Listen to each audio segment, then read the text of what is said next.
unlike any that a living Cubs fan had experienced before, was about to begin. A night that was 108 years in the making. A night where dreams would come true. I was at my friend's bar in Glendale Heights. I had watched the entire playoffs there. So I got there pretty early because it was really packed. So I got there pretty early, superstitious, so I had the same outfit I'd been wearing for the whole entire playoffs. And got there, camped out. I felt good, honestly. I felt happy. The fact that the Cubs had come back from being down 3-1, that boosted my confidence a lot, in the sense that I felt that even if they did lose, I didn't want that, even if they did lose, they're still on the cusp of greatness because of how far they had come, they'd made it. So I felt pretty good. I was at home. I was watching with my family. My parents were downstairs. Me and my brother were in my room. My dad is the typical Chicago sport meatball fan, so I really didn't want to watch with him because I knew he'd be too crazy throughout the game. So me and my brother were watching in my room. We also had the radio broadcast on his phone going. I felt pretty good. I was nervous, but I was really excited for the game to get started, and I kind of just wanted to know what would happen. I was at my mom's house for the most part, just chilling at my house, but I was planning on heading down to my dad's later that evening. He has like a house about like block from Wrigley Field, so we were planning on watching it at his house and then possibly going out to the bars maybe a little later during the game if it wasn't, crowded, but we ended up staying at his house for the most part and drinking, watching it. The day of Game 7, I was actually coming off of a week vacation from work. I had taken the week off to watch the World Series. I had a paid vacation. I had saved up for the World Series. And I had thought to myself, there's no way it'll go to a Game 7. I had figured the Cubs would have won beforehand. So the day of, I was coming back from vacation. I had switched my shift to work the mornings. And I remember powering through my shift. It didn't even feel like I was at work. I was just anticipating all day. I know I was on my lunch break and I wasn't even thinking about anything. I was just ready to get home and see how the game was going to go. Game 7 of the World Series, I was at my dad's house in Villa Park. I had actually left work early that day. I asked my boss if I could leave early, and I did.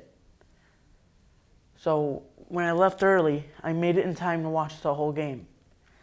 And throughout the day, because I thought I was going to miss the game, I was getting really, really nervous. But since I left early, I was getting excited, and then it started. 2-1. That's in the air to center. Back at the wall. It is gone. While fans were still trying to settle in, Dexter Fowler did his best to ease those calms by striking first, smashing a 2-1 pitch from Cleveland ace Corey Kluber over the center field fence. I remember this. I sat up, screamed, and then jumped and scared my dad to dogs. And they started barking at me because I scared them, because I yelled. And it did set a tone for the game. It showed that the Cubs were not going to just go away. It showed that we had the momentum going into the game. It absolutely set the tone for the game. Dexter Fowler leading the game off with that home run, obviously the best start you could possibly get. So I was extremely satisfied, extremely happy, but I knew that the game obviously wasn't over yet, and we were still going to be in for a pretty long night. Yes, I completely think that it set the tone for the Cubs offense during the game. I was screaming up and down, entire bar, jumping up and down, screaming. Everybody happy, and it was just, as much as we all rag on Joe Buck, his excitement on that call pumped me up. I was extremely excited and happy about just the tempo right off the bat. Boom, home run. So yeah, I felt good about it. I liked it. Setting the tone early, Cubs starting pitcher Kyle Hendricks did his best to try and ease fans' nerves by breezing through the first and second innings, which included a pickoff and a double play.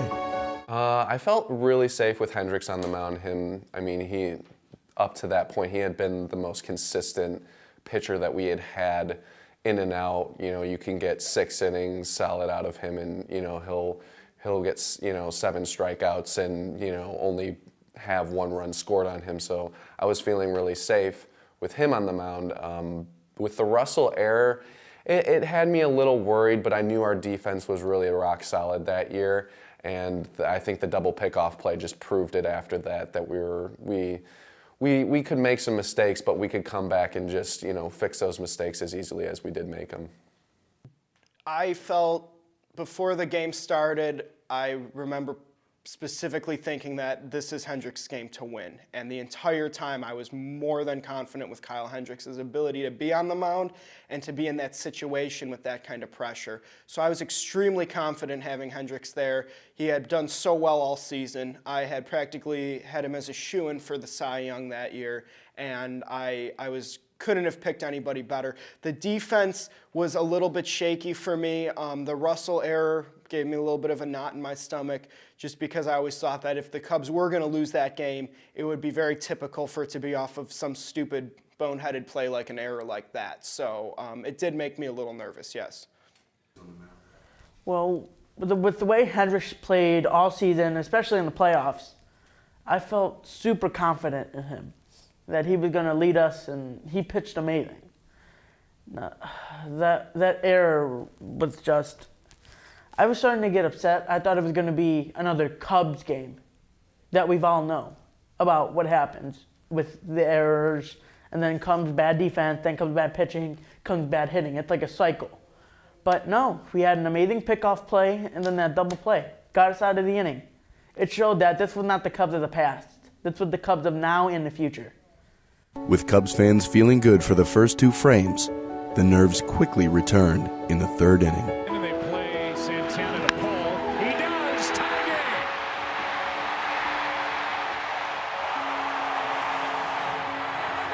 Like I said, I felt like Indians were going to put runs on the board, so I wasn't necessarily upset. I kind of expected that to happen.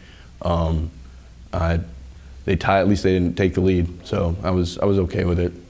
Cleveland was able to tie it up, but luckily for Cubs fans, it did not stay tied for long. Ties. Davis catches. Here comes Bryant. Throw to the plate. High. Safe.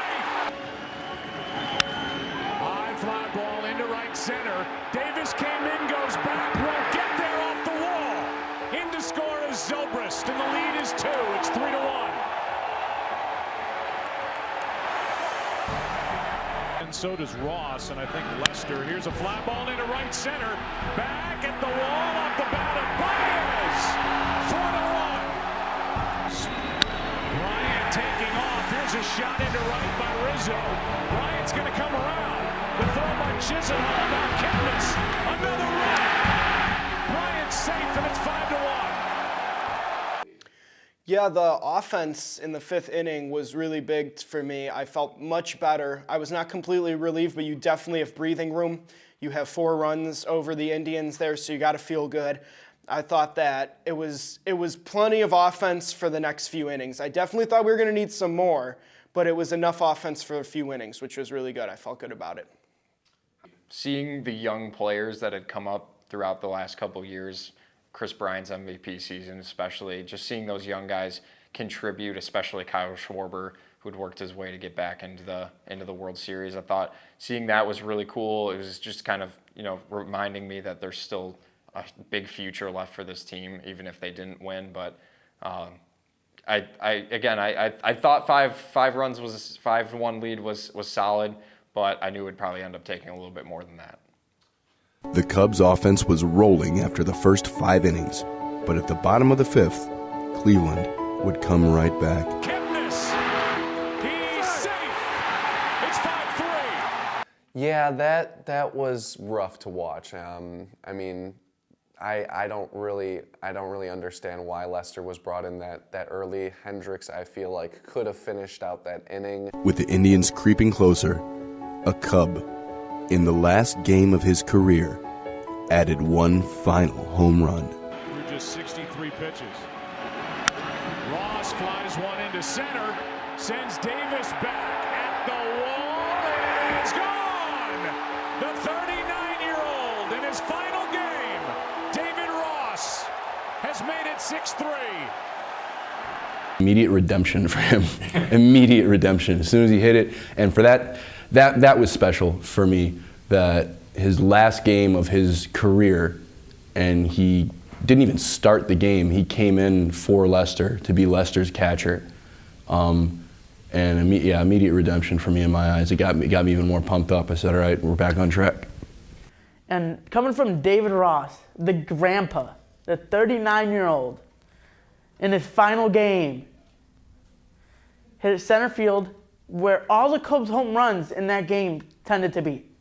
I believe, yeah, all the home runs we hit that game were in down center field. So no matter where in the outfield it was going to go, it was gone. Because it went straight center. I hope he throws it there. Geyer delivered an RBI double with 2 out. The 2-2. With just 4 outs remaining until the Cubs could celebrate, the Indians tied it up with a bang. Drove into left. At the wall. It's gone. Tie game. Rajay Davis.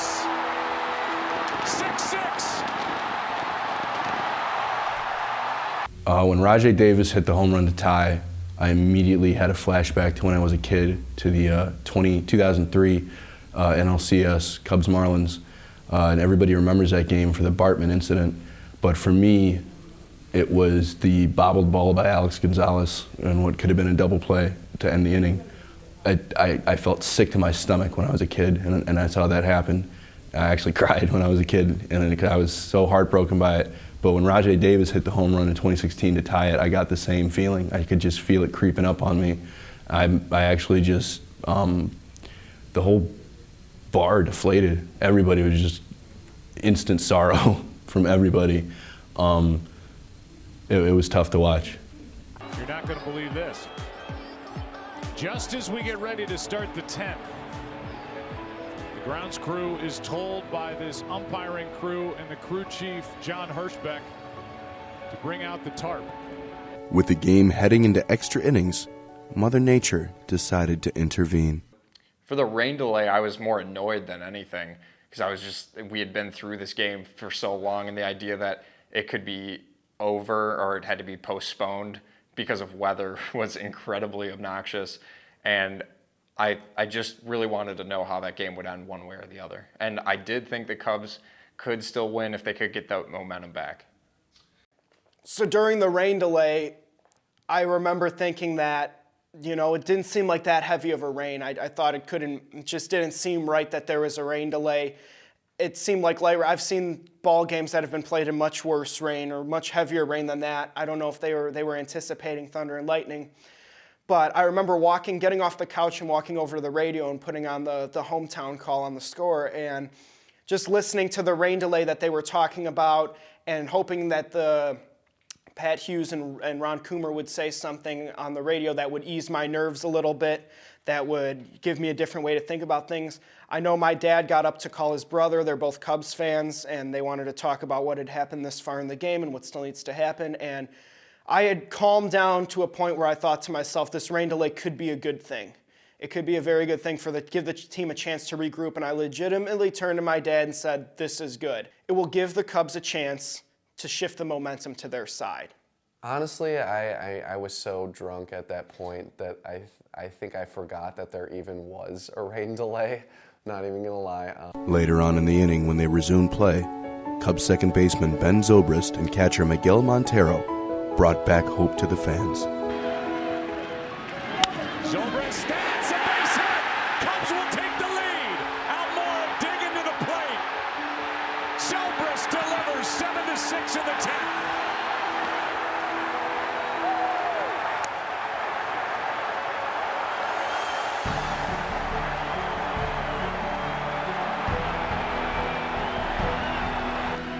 The rest of this 10th. That's a base hit. Rizzo scores. Zobrist is held. 8-6 Chicago. I started tearing up when that offense the Almora tag was beautiful. The fact that when Schwarber hit the single and got on, they sent in a pinch runner, Albert Almora Jr., and Bryant's fly ball to center was very deep, and Almora had the wherewithal to tag up from first to second, which is something you rarely see nowadays in baseball. When they grabbed the lead off the Zobrist double, I could just feel myself, just butterflies in my stomach, like a good feeling, and I was tearing up. My buddy had to reach over to me and said, "Hey, you're good? You're still in it? You're good?" I could just taste it at that point. I could feel that win was coming. That was one of the best innings that I've ever witnessed of baseball. That was an extremely exciting moment for us, and I know me and my dad were extremely happy about Zobrist getting his double. My dad's other building is in Roscoe Village, which is a couple blocks down from where Zobrist actually lives in the area, or one of his houses in the area, and we like see him around like all the time. He's usually in the neighborhood, and it was really cool that someone like local who was living really close was able to be able to produce such a quintessential play at that point in time. Was just awesome to see. I mean, that was probably one of the best, most exciting innings of baseball I've ever seen, if not the most exciting inning. After the rain delay, I think one of the biggest moments of the game was the Schwarber single that began the offense. It was such a great storyline that Schwarber did what he had to do to come back, and he hits that single. It just felt like we were breaking something open. Now we had a man on, and the work had to begin. And from there, it was the stuff that you see in Hollywood movies. You couldn't write a better script than what had happened. You couldn't write anything better than the Zobrist double and the Montero single. I felt very good about it. And it still was a very magical feeling to see the team start clicking. I said, here we go. They're alive, and they can do this, and I really felt at that point they were going to win. I would have been happy with more, but I think, yeah, at 2 runs with 3 outs to go, I had a feeling like our defense could top their offense, even if our pitchers weren't able to get in there and get like a three strikeouts. I want to say I felt safe, but I'm a Cubs fan. I'm going to leave it at that. I'm a Cubs fan. I did think 2 runs was enough. I would have liked more, but I figured that the bullpen would be able to really lock it down. Okay. I think that 2 runs was not enough for that inning. Yes, I felt that was a safe amount. All we need is 3 outs. With the Cubs owning a 2-run lead heading into the bottom of the 10th, Cleveland would not go quietly. Throw into second. It's a 1-run game. Davis delivers again.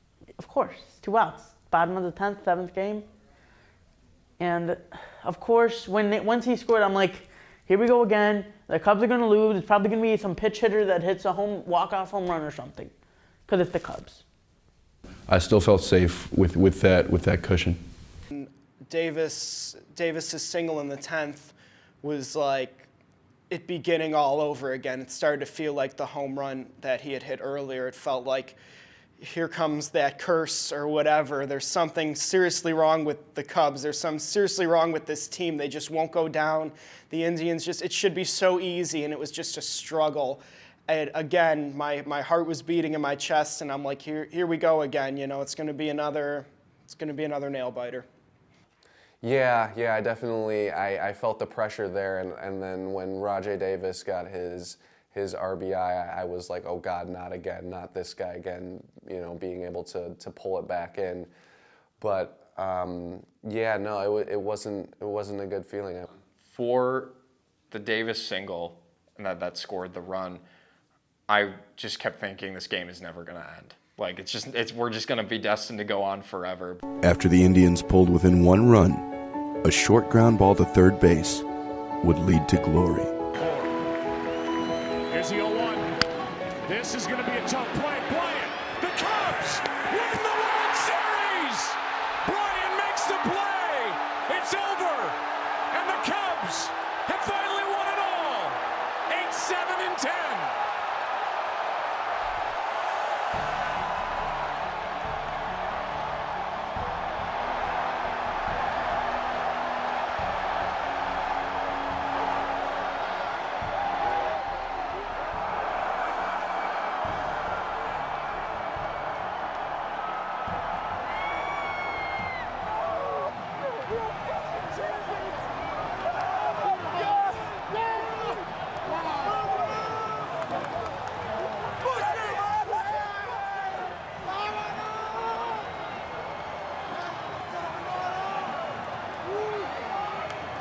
last play, it was exciting. I mean, it was ridiculously exciting. I was a little nervous that he wasn't going to be able to make the play, but I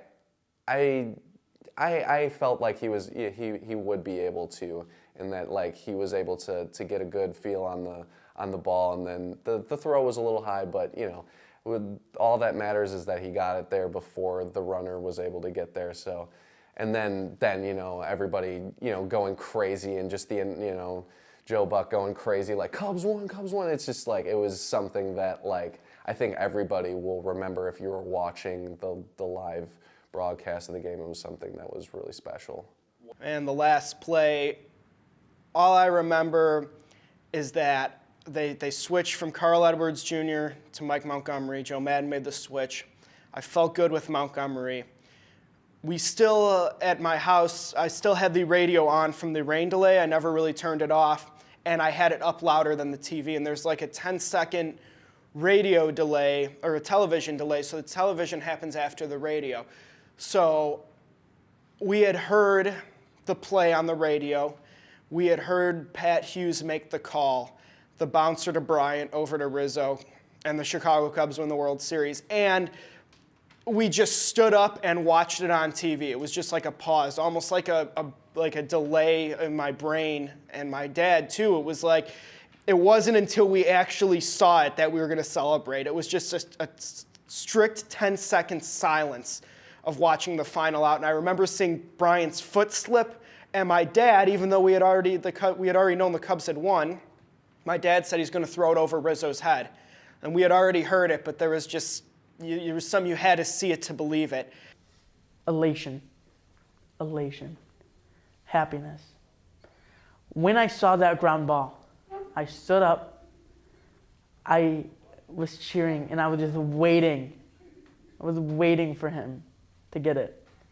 And then when he picked it up and started throwing it to Rizzo, and I saw his foot slip, I'm like, oh my God, it's gonna go over the top, but Rizzo's gonna miss it. And then Rizzo caught it, and then we won.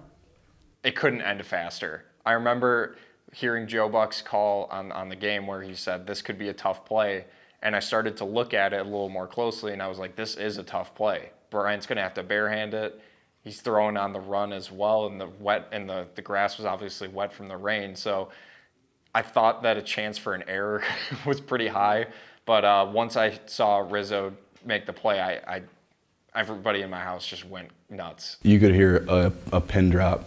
That bar I was at, I think it has a max capacity of like 300. There's probably 450 people in there.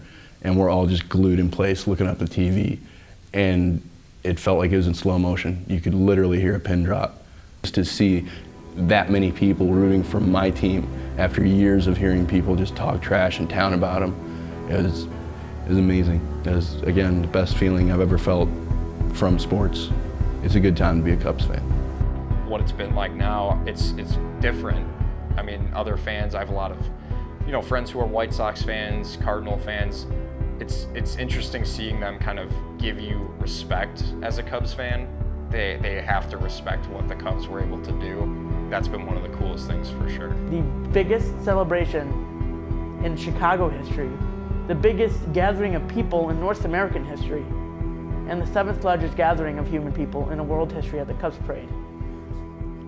And this was the after effects. Now everybody's going there because they want to watch, the 2016 World Series champion Cubs play, and I think that's just, it's not only helped the area, but it's made it more exciting to be down there.